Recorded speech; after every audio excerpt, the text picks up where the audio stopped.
ማገለግለው በዛ መካከል ጸሎት ህብረት ላይ ያለን የተፈጠረው ነገር አላቅም። እንግዲህ ትንቢት ስተት ይሁን አላቅም። ከቸርች አንዷ ጓደኛችን ለ3 ወር ተብላ እግዚአብሔር ይባርካቸው የድሮዎቹ መሪዎች 3 ወር 6 ወር ያግዳሉ። የዛሬ ቢሆን ቢያግድ ደግሞ አይመጡም። ስለማይመጡ አያግዶች እና 3 ወር 6 ወር ይታገዳልና እንደዚህ ያደረገች ተብሎ ሲያስቆሟት ለምን ብዬ እኔም አላገለግልም ብዬ እስኪ እግዚአብሔር ምን ይጎልበታል? እኔ አገለገልኩት አላገለገልኩት ምን ይጎልበት? እግዚአብሔር ብዙዎች አሉት፣ ግን ስር ስላልሰደድኩ አላገለግልም አልኩ። ስር ያለ መስደድ እንደዛ አይነት ነው። ፓስተሮች መጡ ጠየቁኝ፣ የተለያዩ ሰዎች የቤተ ክርስቲያን መሪዎች አላገለግልም አልኩ። እሷ ሳትመለስ እንደውም ብትመለስም አላገለግልም ብዬ አገልግሎቴን ኳይሬ ስንት ዓመት ውስጥ የቆየሁት ኳይሬን እርግፍ አድርጌ ወጥቼ ቁጭ። ከዛ እግዚአብሔር ቀጥቅጦ ወደ ቤት መለሰኝ። ንግዱንም አልኩት፣ ምግብ ቤቱን ከፈትኩ፣ በሁሉም ነገር ከሰርኩ። ምክንያቱም እግዚአብሔር ስራውን ስሰራ እሱ ደግሞ ስራዬን እንደሚሰራ ተናግሮኝ ነበር። እኔ ስር ስላልሰደድኩ አልታዘዝኩም ነበር። እንደዛ ማለት ነው ስር ያለ መስደድ። እግዚአብሔር ይባርከኝ።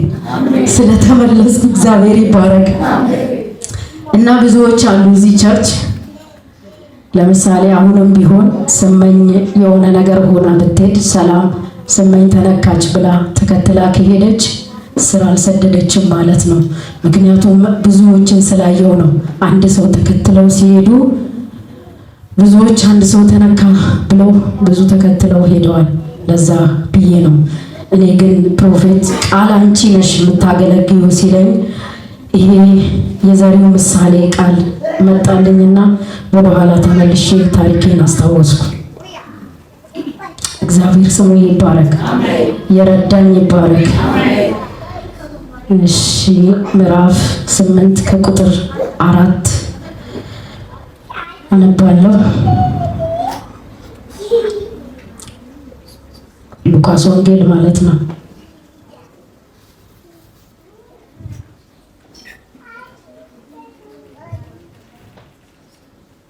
ክብር ለእግዚአብሔር ይሁን። መጀመሪያ ግን ቃሉን ከማንበቤ በፊት ስለ ቃሉ እግዚአብሔርን እናመሰግናለን። እግዚአብሔር ሆይ እናመልክሃለን፣ እንባርክሃለን። በኢየሱስ ክርስቶስ ስም ቃሉ በመልካም ልብ ላይ እንዲወድቅ በጌታ በኢየሱስ ስም መልካም ልብ ስጠን። የድንጋይን ልብ ከውስጣችን አውጣ። እግዚአብሔር ሆይ የሥጋ ልብ ስጠን። ጌታ ኢየሱስ ሆይ በኢየሱስ ክርስቶስ ስም ሄደን የወደቅን እንዳንሆን በጌታ በኢየሱስ ስም እርዳን። ዋጋ ከፍለን በኢየሱስ ስም የጠጣልን እንዳንሆን በጌታ በኢየሱስ ስም አግዘን። እግዚአብሔር ሆይ በነገር ሁሉ ከኛ ጋር አሁን። ሰማያት በደም ጉልበት ይከፈት። ህልውና በኢየሱስ ስም በመካከላችን ይሁን። ልትሰራ የወደድከውን ስራ። ጥያቄ ያለበት ጥያቄው ይመለስ። እንቆቅልሽ ያለበት እንቆቅልሹ በኢየሱስ ስም ይፈታ። ቀንበር ዛሬ የተሰበረ ይሁን። ልትሰራ የወደድከውን በመካከላችን የሚከለክል እንዳይኖር በደም ከለከለ። በኢየሱስ ክርስቶስ ማንኛውም ኃጢአት፣ አመጽ በደም እየታጠበ ይሁን። እናከብርሃለን። ቀሪ ጊዜያችንን ተረከብ በጌታ በኢየሱስ ስም። ምዕራፍ 8 ቁጥር 4 አነባለሁ። ብዙ ሕዝብን በተሰበሰበ ጊዜ ከከተማዎቹም ሁሉ ወደ እርሱ መጡ። በመጡ ጊዜ በምሳሌ እንዲህ ሲል ተናገራቸው። ዘሪ ዘሩን ሊዘራ ወጣ። ሲዘራም አንዱ በመንገድ ዳር ወደቀ፣ ተረገጠም፣ የሰማይ ወፎችም በሉት። ሌላው በአለት ላይ ወደቀ። በአለት ላይ በወደቀ ጊዜ እርጥብ ስላልነበረ ደረቀ። ሌላው በእሾህ መካከል ወደቀ፣ እሾህም አብሮ በቀለና አነቀው። ሌላው በመንገድ ዳርም ሌላው በመልካም መሬት ላይ ወደቀ። በበቀለም ጊዜ 100 እጥፍን አፈራ። በተናገረ ጊዜ የሚሰማ ጆሮ ያለው ይስማ ብሎ ጮኸ። በኢየሱስ ክርስቶስ ስም እኛ እግዚአብሔርን እንሰማለን።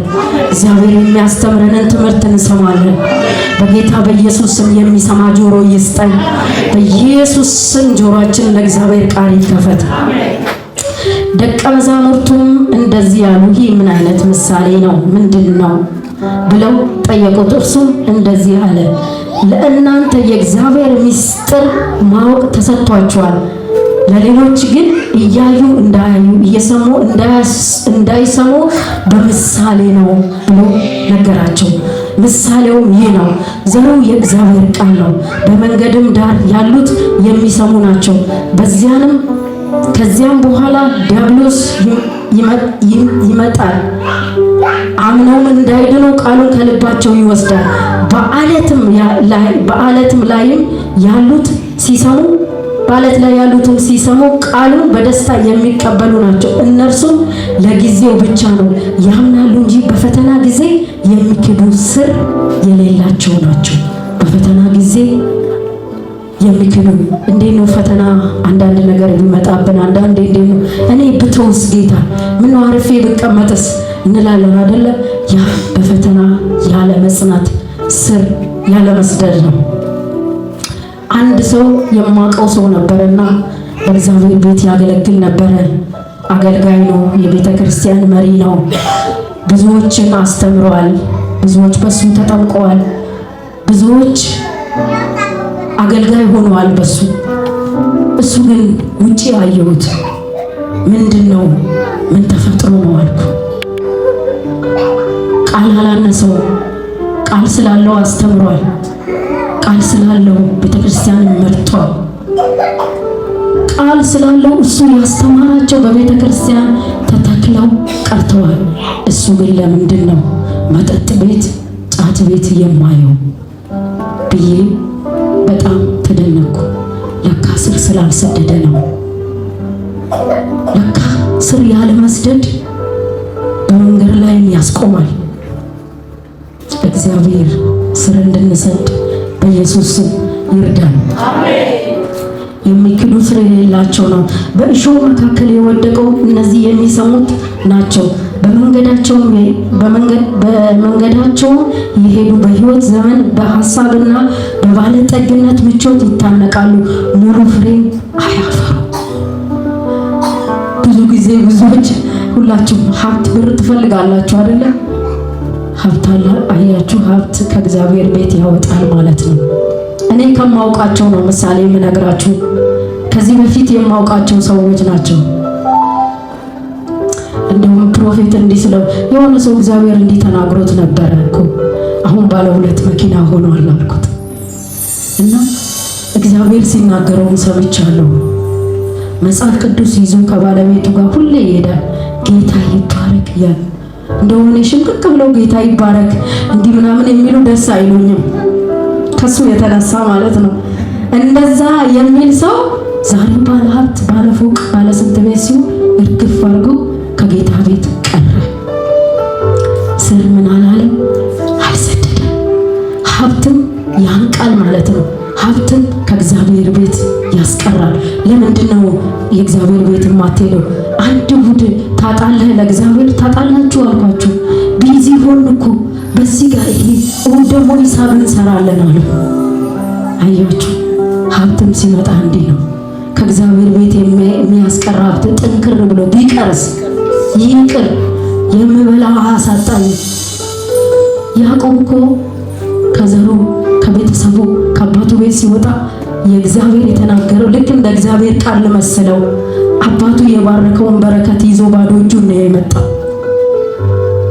የምበላውን ብትሰጠኝ አለው እግዚአብሔር፣ የምለብሰውን ብትሰጠኝ፣ በሰላም ወደ ምድሬ ብትመልሰኝ አከብረዋለሁ አለው። እግዚአብሔር ባረከው፣ እሱም እግዚአብሔር አልተወውም። ስለዚህ በሀብትም ከእግዚአብሔር ቤት ይቀራል፣ ይታነቃል። እግዚአብሔር በኢየሱስ ስም ይርዳል። እንዲሁም በመልካም መሬት ላይ የወደቀ እርሱ በበጎ ልብም ቃሉን ሰምቶ የሚጠብቅ በመጽናትም ፍሬ የሚያፈራ ነው ይላል በኢየሱስ ክርስቶስ። እግዚአብሔር ቤት መጽናት፣ እግዚአብሔርን መጠበቅ ምን አይነት መልካም እንደሆነ ታውቃላችሁ? አያችሁ፣ ቃሉ ነው የሚናገረው። 100 እጥፍም አፈራ፣ አተረፈ፣ ትርፋማ ሆነ። ብዙ ጊዜ የራሳችን ነገር ነው የምናግረው። እያንዳንዱ ምናልባት ሐዋርያቶች ፓስተሮች ከሆኑ ነቢያቶች ከሆኑ አላቅም ለወንጌል ዋጋ ከፍለው ሊሆን ይችላል። ግን ብዙዎቻችሁ ከኔ ጭምር እስኪ ለወንጌል ዋጋ ይከፈላል ወንጌል ልስበክ ብሎ የተደመደበ ሊኖር ይችላል። አንዳንድ ሰው ግን ከመቶ ስንት ነው? ከመቶ 10 ከመቶ 20 ከመቶ 1 ስንት ሰው ነው ለወንጌል ዋጋ የከፈለው? ለራሳችን እኮ ነው። እግዚአብሔር ይሄ ያልተደረገልኝም ይሄ ለምን ጎደለብን ብለን እኮ ነው በእግዚአብሔር ፊት የምናጉረመርሙ። ብዙ ጊዜ አጉረምርም ያውቃለሁ፣ ግን እግዚአብሔር ያደረገልኝን እግዚአብሔር ኬት እንዳመጣን ጸጥ በል አንተ ሰይጣን እለዋለሁ። ሁኔታዎችን ያሳየኛል፣ የጎደለኝን ነገር ያሳየኛል። እግዚአብሔር ብዙ ግን የማይጎድል ነገር ሰጥቶኛል፣ ብዙ የማይጎድልን ነገር አይቶልኛል። እንደዚህ ይላል የእግዚአብሔርን ቃል ለማይጠብቅ ሰው፣ እግዚአብሔርን የማይታዘዝ ሰው፣ ለእግዚአብሔር ለማይኖር ሰው እንደዚህ ይላል ሉቃስ 7 ቁጥር 21 ላይ በሰማይ ያለውን የአባቴን ትእዛዝ የሚፈጽም እንጂ ጌታዊ ጌታዊ የሚለኝ እሱ መንግሥተ ሰማያት አይገባም አለ። ምን አይነት ትርፍና ኪሳራ እንዳላያችሁ ወረድልና ቁጥር 24 ላይ ስለዚህ ምክንያት ቃሉን የሚጠብቅ በዓለት ላይ ቤቱን የሰራ ልባም ሰው ይመስላል። ዝናብ ወረደ፣ ጎርፍም መጣ፣ ንፋስን ገፋው፣ ምን አለ? አልወደቀም። ምን ስላለ? እግዚአብሔር ስለረዳው፣ እግዚአብሔር ፊት ስለጸና፣ ቃሉን ስለጠበቀ፣ እግዚአብሔርን ስለታዘዘ፣ ለእግዚአብሔር ስለኖረ። ግን ቃሉን ያልጠበቀ እንደዚሁ ነው አለ። በአሸዋ ላይ ቤቱን የሰራ ይመስላል። በአሸዋ ላይ ቤቱን የመሰረተ ሰነፍን ሰው ይመስላል። ዝናብ ወረደ፣ ጎርፉ መጣ፣ ንፋስ ነፈሰ፣ ገፋው፣ ወደቀ፣ አወዳደቁ የከፋ ሆነ ይላል። እንዴት? አሁን እንደነገርኳችሁ እንደ አንድ ሰው ምሳሌ እሱ መጠጥ ቤት ይገኛል፣ ጫት ቤት ይገኛል። ብዙዎች ደግሞ የእናንተ መጨረሻ እኮ ይሄ ነው፣ ይኸው እንዲህ ሰፈሩ ሲያሰለቸን ነበር፣ ዛሬ ግን ይኸው ከኛ ብዙ ቁጭ ብሏል ብሎ እግዚአብሔርን ተሰደበ፣ የእግዚአብሔርን ሕዝብ ተሰደበ። በቅንነት በእውነት በመፍራት እግዚአብሔርን የሚያመልክ እኮ ብዙ ሰው አለ። ብዙዎቹ ደግሞ እንደዚህ አይነት የከፋ አወዳደቅን ይወድቃሉ። እግዚአብሔር በምሕረቱ ያስበው። አንድ ቀን ምሕረት ሊያደርግለት ይችላል፣ ድንገትም ሊመጣበት ይችላል። እኛ ግን ድንገት ጌታ እንዳይመጣብን በኢየሱስ ክርስቶስ ስም ቃሉን የምንጠብቅ ያድርገን። ቃሉን የምንጠብቅ የምንታዘዝ ያድርገን። እግዚአብሔር ይርዳን። በጌታ በኢየሱስ ስም ስሙ ይባረክ።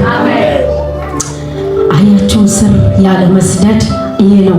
ስር ቢሰድ ኖሮ ከጌታ ቤት አይወጣም። ምክንያቱ ምንድነው? ለምንድነው ከጌታ ቤት የወጣው ብዬ ስጠይቅ አገልጋይ ከመድረክ ላይ ገፍቶኝ ነው አለ። እንዴ አገልጋይ እኮ አይደለም፣ እኔ እኮ አገልጋይ አይደለም፣ ፓስተር ወይ ደግሞ የቤተ ክርስቲያን መሪ ረዳኝ፣ ቃሉን እንዳውቅ ረዳኝ፣ አስተማረኝ እንጂ የጠራኝ እግዚአብሔር ነው፣ የመረጠኝ እግዚአብሔር ነው። በሰዎች ምርጫ በአገልጋዮች ወይ በተለያየ ምርጫ ቢሆን እኮ ማናችንም አንመረጥ። የሚመረጡትን እናውቃለን፣ ግን እግዚአብሔር ነው የመረጠን፣ እግዚአብሔር ነው የወደደን፣ እግዚአብሔር ነው የፈለገን። እኔ አሁን አላገለግልም ብዬ ወጣው። ማንን ጎዳው? ራሴን ነው የጎዳው።